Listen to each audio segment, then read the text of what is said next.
Okay, working on the oldest, Jeffrey Jr.'s truck. It's kind of a can of worms under here.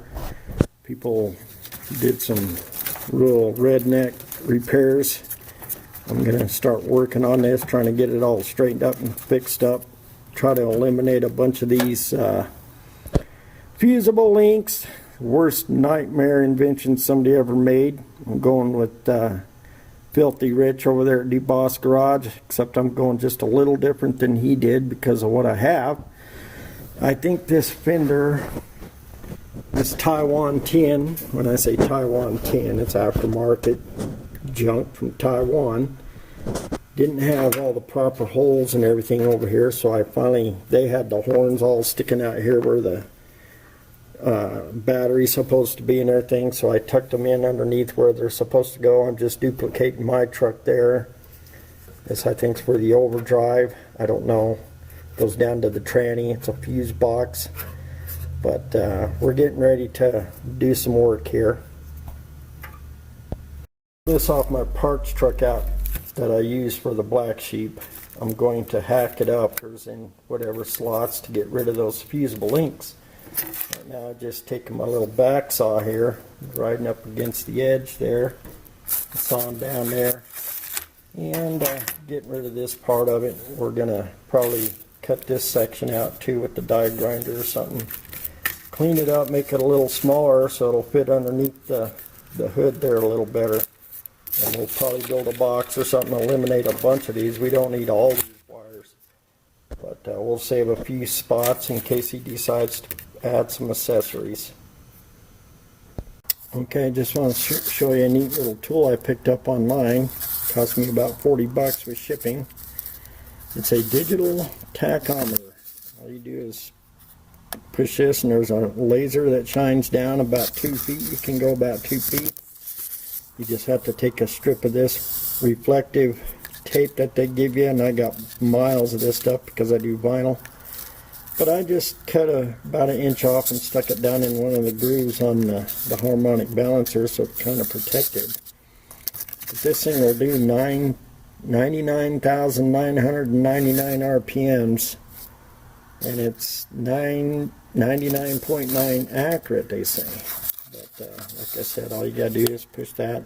Of course, there's nothing spinning. The menu here. You can recall like your last test and everything, but 40 bucks, it's worth it for you first geners to buy one of these. Just takes a 9-volt battery. But anyways, I'll deal with that in a minute. Back to the old fuse block here.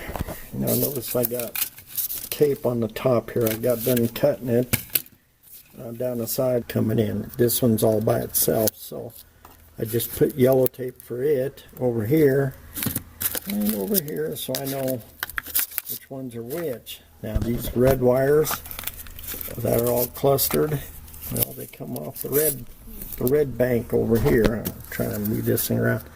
Here's the red main power. Here's all the red going out. Here's the black, all the black going out. Here's the blue, all the blue going out. So then I put on the top here. These are all the red ones, these are all the blue ones, these are all black, and then you only have the one yellow at the bottom. But now I can just go over here, red, this red bank, blue, this blue bank, black, a black bank, and all the power probably just going to go to the positive anyways, but don't know yet. And that way we can sort them all out as they go out of this fuse box block. Now here's my electrical connection I made with my 3/8 pipe. I use my bullnose, these right here pliers, first to crimp them together. Then I take a pair of vice grips and pinch them even more. But that makes a good connection. Excuse me there.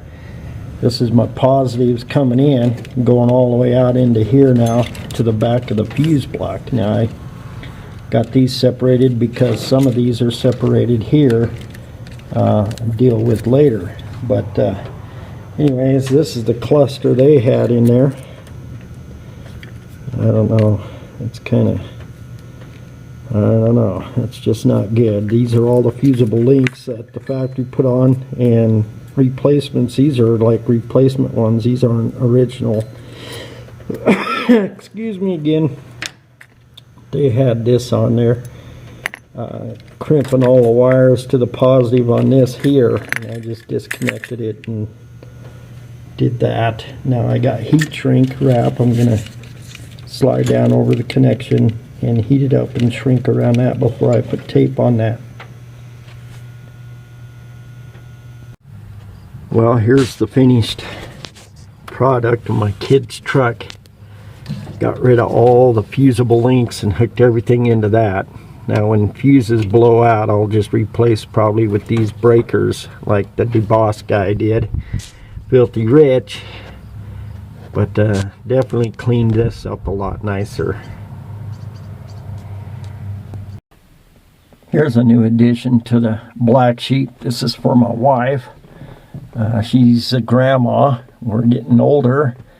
She's tired, and this 6-inch factory lifted truck is hard to get in and out of, so I put some grab bars.